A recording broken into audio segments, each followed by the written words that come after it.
안녕하세요. 저는 올해 30살 남자이고 저는 세상에 하나밖에 없는 여동생과 함께 살고 있습니다. 나이가 30이 되도록 왜 여동생과 사는지 궁금해 하실 텐데요. 그 이유는 저희가 어머니, 아버지 두 분 다 안 계세요. 이 이야기를 한번 해보려고 합니다. 제가 18살 때로 거슬러 올라가면 저희 집은 아버지가 재산이 좀 많은 편이라서 그 당시에는 나름 부유한 집안에서 살았어요. 바나나 먹고 피자 먹고 그랬었죠. 제 동생과는 4살 차이가 나는데 그때 동생의 나이는 14살이었습니다. 저희는 정말 친했고 동생이 너무 착하고 순해서 같이 놀러도 자주 다녔고 퍽하면 울어서 제가 많이 위로도 해주기도 했어요. 그런데 한 가지 문제점이 있다면 저희 집은 별로 화목하지 않았습니다. 저희 아버지가 연세가 많으신 편이었는데 무려 60살이었어요. 저를 어떻게 낳았냐고 많이들 걱정하겠지만 그때 저희 어머니가 40대 후반이셔서 저희를 낳을 때는 젊었습니다. 아버지와 어머니가 나이 차이가 조금 나는 편이라서 두 분이서 부부싸움을 굉장히 많이 했어요. 처음에는 말로만 싸우시다가 나중에는 아버지가 어머니에게 손찌검까지 행사했습니다. 저와 동생은 그런 아버지가 너무 무서웠고 동생과 저는 항상 어머니 아버지가 싸우는 곳과 가장 멀리 떨어진 방으로 이동해서 귀를 막고 얼른 끝나기만을 바랬죠. 동생은 마음이 너무 여려서 항상 울었기 때문에 저는 동생을 계속 위로해주고 그랬답니다. 부부싸움이 한바탕 끝나시면 어머니는 배를 움켜잡고 절뚝절뚝 걸으시면서 저희에게 오셔서 펑펑 우셨고 저도 그런 어머니를 안았어요. 어머니는 항상 상처로 가득한 몸을 가지고 계셨고 그런 어머니가 저희는 너무 불쌍했습니다. 저는 얼른 성인이 되면 어머니와 동생을 데리고 이 집에서 나갈 거라고 다짐을 했어요. 그런데 부부싸움은 하루에 한 번은 기본으로 하셔서 저희가 방에서 나갈 시간은 오로지 학교를 갈 시간밖에 없었어요. 집으로 돌아오면 항상 집은 부서진 물건들로 난장판이었고 제가 그 물건들을 치우느라 시간을 다 써야 했죠. 그런데 그날따라 학교를 마치고 집으로 갔는데 집이 너무 깨끗하더라고요. 저는 드디어 어머니와 아버지가 금슬이 좋아지셨나 싶었는데 집에는 아무도 안 계셨고 저와 동생뿐이었어요. 저는 오랜만에 넷이서 밥을 먹을 수 있을 것만 같아서 식탁에 저녁 밥상을 차렸고 아버지와 어머니가 집에 돌아오기만을 기다렸습니다. 그런데 집에는 아버지와 함께 모르는 여성분이 같이 들어오시더라고요. 그러곤 아버지가 인사하거라. 이제 너희 엄마 될 사람이야. 라고 하는 게 아니겠어요? 저희는 눈치껏 인사를 하긴 했지만 그 사람은 저희 어머니보다 훨씬 젊어 보였어요. 알고 보니 그 아줌마는 32살이었습니다. 아버지가 60대인데 그 아줌마가 30대라니. 그때 딱 알았죠. 저 아줌마는 저희 아버지를 사랑해서 만나는 게 아니라 저희 아버지 재산을 노리는 거라고요. 아무튼 제가 어머니 아버지와 함께 먹기 위해 차린 밥상을 모르는 아줌마와 먹게 되었고 저는 아버지에게 아버지, 어머니는 어디라고 제 말이 끝나기도 전에 아버지는 이제 그 이야긴 하지 말아라 라고 큰 소리로 말씀하셨습니다. 저는 도대체 무슨 일인가 싶었고 그때 아버지가 너희 엄마와 이혼을 하고 이 여자와 다시 결혼할 예정이니 이젠 이 사람이 너희 어머니다 라고 하시더군요. 저는 도저히 이 상황이 용납이 가지 않아서 자리에서 벌떡 일어나 항의했어요. 아버지, 이건 아니죠. 이유는 그렇다 쳐도 바로 다른 아줌마를 데리고 와서 대뜸 저희에게 어머니라고 하라뇨. 저는 절대 이 아줌마를 어머니라고 못 불러요. 재혼은 절대 안 돼요. 라고요. 아버지에게 맞을 각오를 하고 말했습니다. 그런데 제 예상과는 다르게 아버지는 아무 말이 없으셨고 알겠다라고 하시는 게 아니겠어요? 저는 예상치 못한 아버지의 반응에 조금 당황하긴 했지만 그래도 자식이라고 이렇게 제 의견을 존중해 주시는구나 싶었죠. 아줌마는 빈정이 상했는지 표정이 안 좋았고 나중에는 여보, 하며 애교를 떨며 아버지에게 음식을 먹여주더라고요. 아버지도 손과 발이 다 있으신 건강한 몸인데 아줌마는 반찬들을 아버지 밥숟가락 위에 올려주며 먹여주었습니다. 아버지는 그것도 좋다고 웃으면서 받아먹고 저와 동생은 그런 꼴사나운 장면을 바로 앞에서 보고 있으니 도저히 밥이 넘어가지 않더라고요. 그렇게 저녁 식사를 대충 끝내고 저와 동생은 각자 방으로 들어갔는데 그 아줌마는 자기 집으로 돌아가지 않는 겁니다. 밤 10시가 되어도 가지 않았고 나중에는 저희 어머니가 입던 잠옷까지 자기가 걸치고는 저희 집을 유유히 걸어 다니더군요. 그러고는 마치 정말로 저희 집사람이 된 듯이 안방으로 들어가서 아버지와 함께 침대에 누웠습니다. 그런 뻔뻔한 아줌마의 모습에 너무 어이가 없었죠. 그러고는 말숙씨, 이리 와요.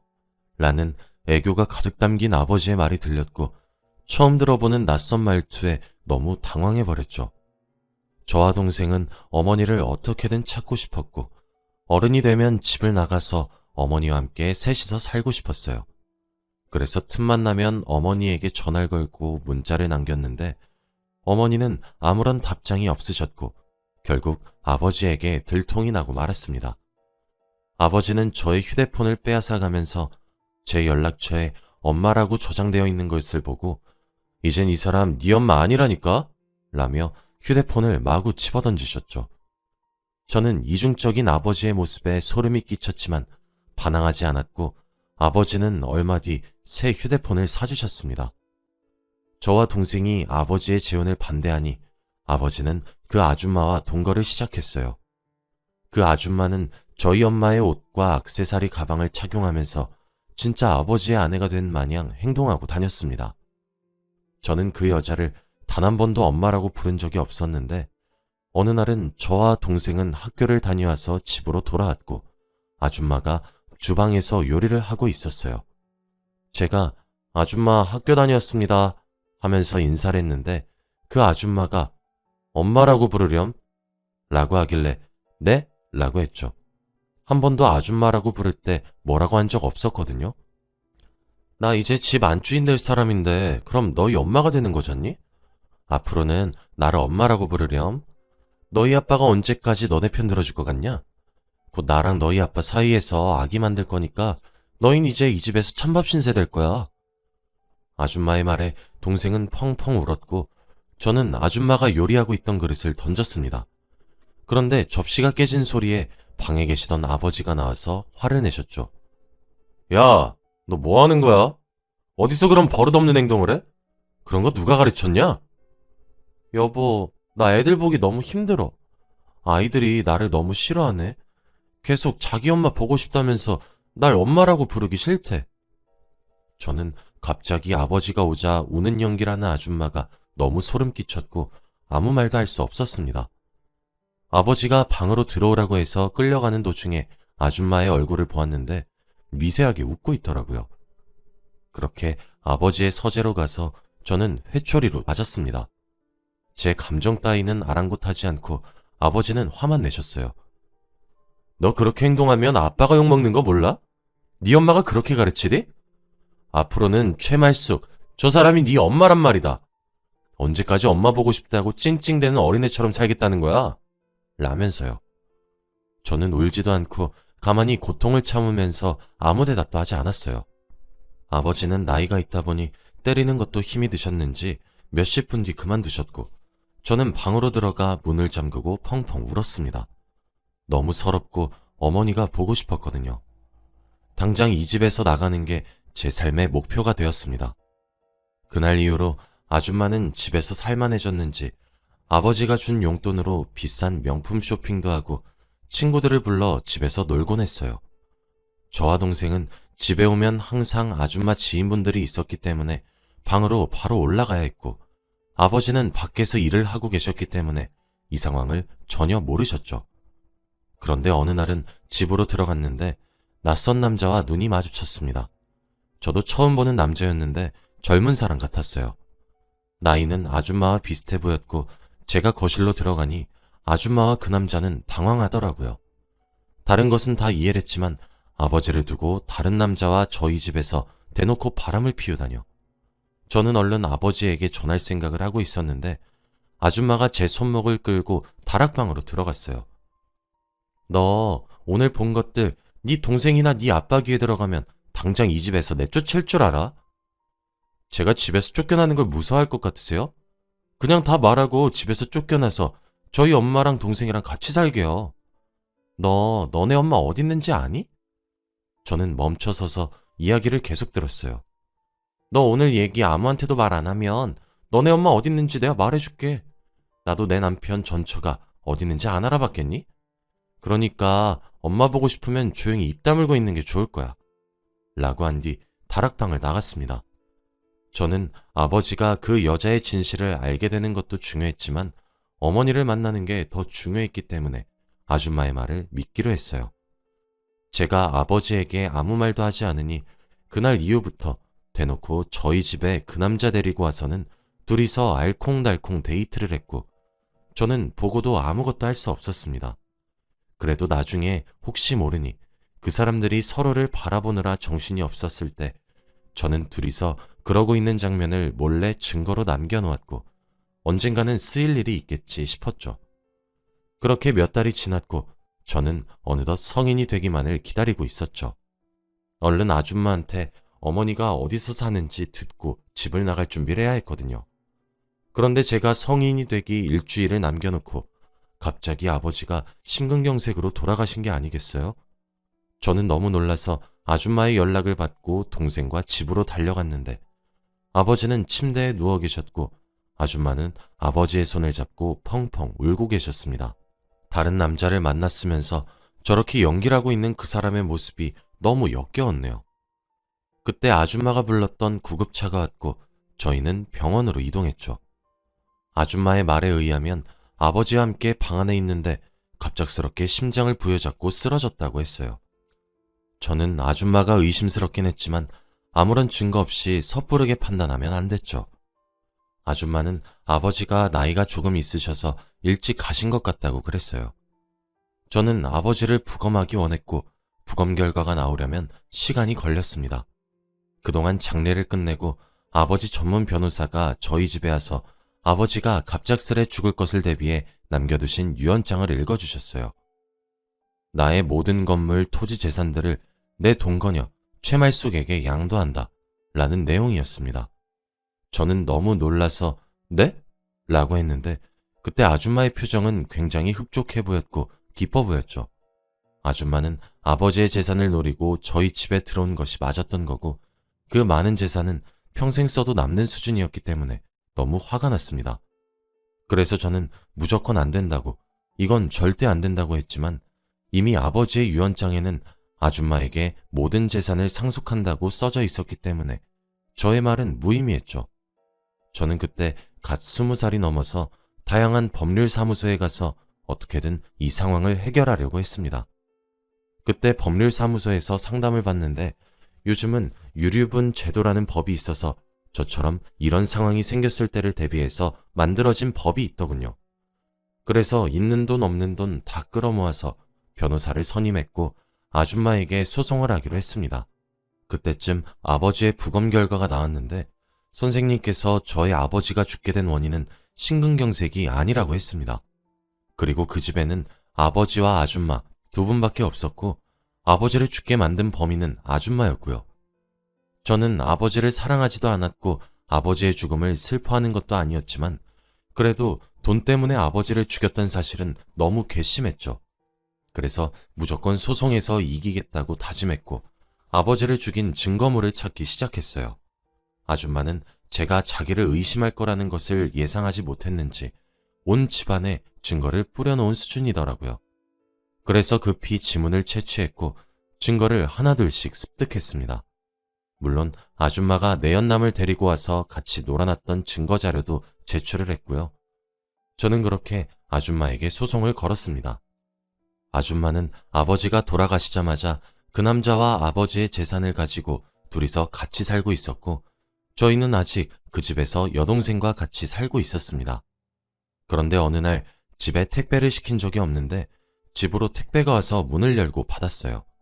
그런데 생각보다 가벼운 택배에 얼른 열어보았는데 상자 속에는 죽은지와 함께 편지 한 통이 있더라고요. 저는 너무 놀라서 그 박스를 던져버렸고 편지를 읽었죠. 바로 그것은 소송을 당한 아줌마가 저에게 보낸 것이었습니다. 내가 너 지구 끝까지 찾아갈 거야. 각오해. 이 돈 절대 너한테 못 줘. 저는 이 편지와 죽은 쥐까지도 증거로 제출했네요. 이러면 자기 무덤 자기가 파는 걸 모르는지 필적 감정하면 바로 나오는데 왜 이렇게까지 해서 저에게 겁을 주려고 안달이 났는지 싶었습니다. 아무튼 그렇게 아줌마가 보낸 죽은 쥐와 편지 때문에 저는 소송을 쉽게 이길 수 있었고 아버지의 재산을 지킬 수 있었죠. 저는 재판장에서 아줌마를 만나고 마지막으로 단둘이 있을 시간이 있었어요. 제가 아줌마에게 아줌마, 이제 말씀해 주셔야죠. 저희 엄마 어디에 계시는지 라고 하니 아줌마가 미친 사람처럼 껄껄대며 웃더라고요. 저는 이 사람이 드디어 제정신이 아닌가 보다 했는데 너희 엄마? 라고 말을 하며 손가락으로 하늘을 가리켰습니다. 저기 있지 라고 하길래 저는 한동안 이해를 하지 못했다가 아줌마의 웃음소리에 정신을 차리고 아줌마의 멱살을 잡았어요. 뭐? 우리 엄마 어떻게 한 거야? 아줌마는 끝까지 저를 보고 비웃으면서 말했어요. 지금 나이가 몇 갠데 아직도 엄마 보고 싶다고 찡찡대니? 네 엄마? 이 세상에 없어. 그렇게 네 엄마가 보고 싶으면 너도 따라가던가 라고 했습니다. 저는 아줌마가 미쳤다고 생각했고 저는 그런 사람의 말을 믿지 않기로 했습니다. 그렇게 아줌마는 감옥으로 갔고 저는 동생과 함께 어머니의 흔적을 찾는 것에 집중했어요. 그런데 변호사님께서 저희 어머니가 사망신고가 되어 있다고 하더군요. 저는 상상이 현실이 되었다는 생각에 망연자실했고 어머니의 마지막 주소지로 등록되어 있는 곳으로 갔습니다. 정말 작은 동네의 허름한 원룸이었어요. 한 사람이 들어가기에도 벅찬 곳이었는데 이런 곳에서 어머니가 혼자 살았다고 생각하니 너무 마음이 아팠죠. 그때 저와 동생이 그곳을 서성거리고 있으니 그곳 주인 아주머니께서 누구셔? 라고 물어보았습니다. 제가 그 말을 듣고 아주머니를 쳐다보니 설마 203호 자식들인가? 라고 하시는 게 아니겠어요? 저희를 어떻게 아세요? 워낙 203호가 자기 딸아들 얘기를 자주 했어. 많이 닮았네. 근데 너무 늦게 찾아온 거 아닌가? 죄송해요. 저희도 찾아오고 싶었는데 우선 여기로 들어오게. 집주인 아주머니는 저희를 들여보내 주셨어요. 아주머니의 말에 의하면 저희 어머니는 혼자서 이 집에서 살았고 얼마 안 돼서 세상을 떠났다고 하셨어요. 저희 남매는 너무 놀랐고 슬퍼서 아무 말도 할 수 없었죠. 그런데 그 뒤에 하시는 말이 더 충격적이었습니다. 저희 어머니는 아버지와 이혼을 하기 전에 뱃속에 아버지의 아이를 임신했다고 했어요. 그러니까 저희의 막내 동생이죠. 그런데 그때는 아버지가 아줌마와 불륜을 일으키고 있었고 어머니는 어떻게든 그 아이를 낳아서 혼자서라도 키우고 싶었대요. 그런데 아버지는 아줌마와 살기 위해서 이혼을 준비하고 있는데 대뜸 아이를 낳고 싶다고 하니 화가 났던 거죠. 그래서 아버지는 자기 말을 듣지 않는 어머니에게 폭력을 행사했고 어머니는 참다 못해 도망쳤지만 폭력에 시달린 후유증 때문이었는지 아이를 잃었다고 해요. 아이까지 잃은 어머니는 극도의 스트레스 탓에 어느 날 갑자기 쓰러지셨고 쓸쓸히 눈을 감으셨다고 합니다. 저와 동생은 어머니의 그런 이야기를 듣고 눈물을 펑펑 흘렸고 일찍 찾아뵙지 못했다는 것이 죄송했습니다. 어머니가 저의 전화와 문자를 받지 않았을 때부터 찾아다녔어야 했는데 주인 아주머니가 저희 어머니의 보호자로 해주셔서 근처 묘지에 묻어주셨다고 했어요. 그래서 저희는 아주머니께 감사 인사라고 당장 그 묘지에 가서 어머니께 인사를 드렸습니다. 엄마, 우리가 너무 늦었지? 일찍 찾으려고 했는데 그럴 수가 없었어. 너무 미안해. 이제 앞으로 우리 막내 동생이랑 행복하게 하늘에서 살아. 우리 여기서 조금만 더 있다가 갈게. 미안해, 엄마. 라고 한 뒤 묘지 앞에서도 눈물을 흘렸습니다. 저와 동생은 아버지의 재산을 상속받아서 돈 걱정은 없이 살 수 있었고 집도 저희끼리 살고 있지만 엄마가 너무 그리운 건 어쩔 수 없네요. 이렇게 큰 집에 저희 둘이서만 있는데 공허하긴 하지만 괜찮으려고 노력합니다. 아무래도 이런 일을 겪다 보니 새로운 가족이 생기는 건 조금 꺼려하고 있어요. 아직은 여동생과 둘이서 사는 게 더 좋습니다. 제 이야기는 여기까지입니다. 들어주셔서 감사합니다.